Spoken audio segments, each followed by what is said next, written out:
غاښې څنګه دي او ځینې پکې داسې لاس ورنه باسي او یاره ګورم چې غاښې راختلي دي که نه چې د کم څاروي څومره عمر دی. نن سبا ډوک پوک روان دی په معاشره کې او هر سړی بس کوشش کوي چې خپل څاروی په څه طریقه باندې خرڅ کړم. نو اوس قرباني د کمو څاروو نه جایز ده، لکه کم داسې څاروي چې په هغې سره قرباني یو سړی چې قرباني وکړم د کمو څاروو نه وکړم. بیزه او دغه شان د بیزې سره علما دا لیکي چې د ګډه سوه او دغه شان ګډه د دې قرباني جایز ده په دې وړو څاروو کې. دغه شانتې د غوا، میخه او کټي د هغې هم قرباني جایز ده او د هغې سره سره د اوښ قرباني جایز ده. خو اوس په دې څاروو کې به موږ د عمر لحاظ کوو چې د کم څاروي څومره عمر دی.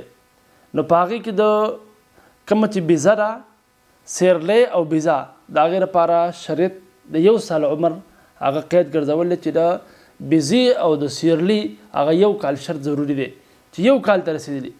زموږ خلک ذهن کې دا خبر راولي یاره چې دی وایي غاښې نه دی راختلي، غاښې څنګه دي او ځینې پکې داسې لاس ورنه باسي او یاره ګورم چې غاښې راختلي دي که نه.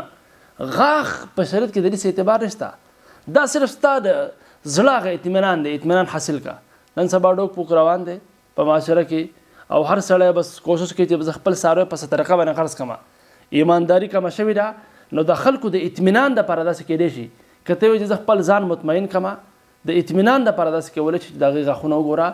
نور په شریعت کې د دې څه قید نشته چې یاره د دې څاروي خو غاښونه نه دي راختلي او غاښونه نشته نو زه ولې د دې څاروي قرباني وکړم. نه، شریعت د بیزې او د سیرلي دپاره 1 سال 1 کال قید ګرځولی چې 1 کال پوره شو که غاښې راختلي دي که نه دي د هغې قرباني ټیک ده.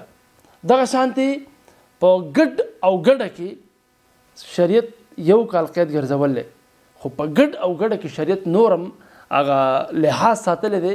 شریعت وایي که چېرته یو ګډ یا ګډه داسې سربی او صحتمند دی ته ورته چې ګورې نو هغه د کال ښکاري، نو چې سربی او صحتمند او د کال ښکاري نو که د هغې عمر 6 میاشتې نو بیا هم د دغه ګډ او ګډې نه قرباني صحیح ده کولی شي.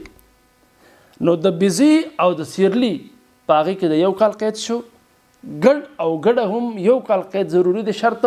خو که چېرته هغه سربه وي، صحتمند دی، د 1 کال ښکاري نو هغه د 6 میاشتو هم د هغې نه قرباني ټیک ده اسلامي اعتبار سره. خو دا خبره ذهن کې کیدو چې د عمر چې کوم قید دی هغه اسلامي اعتبار سره دی. دغه شانتې بیا د غوا، میخې او کټي د هغې لپاره شریعت 2 کاله قید ګرځولی چې د دې څاروو د غوا، میخې او د کټي که 2 کاله عمر پوره و بیا د هغې نه قرباني جایز ده.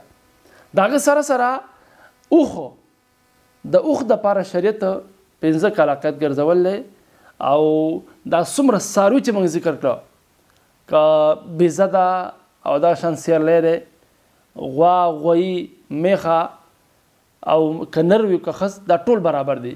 کله که په دې څاروو کې که نر وي د هغو چې کوم قید عمر ذکر شو هغه که نر وي که ښځه نو په هغې کې د هغه څاروو هغه عمر برابر چې کوم ذکر شوی هغه پکار دی.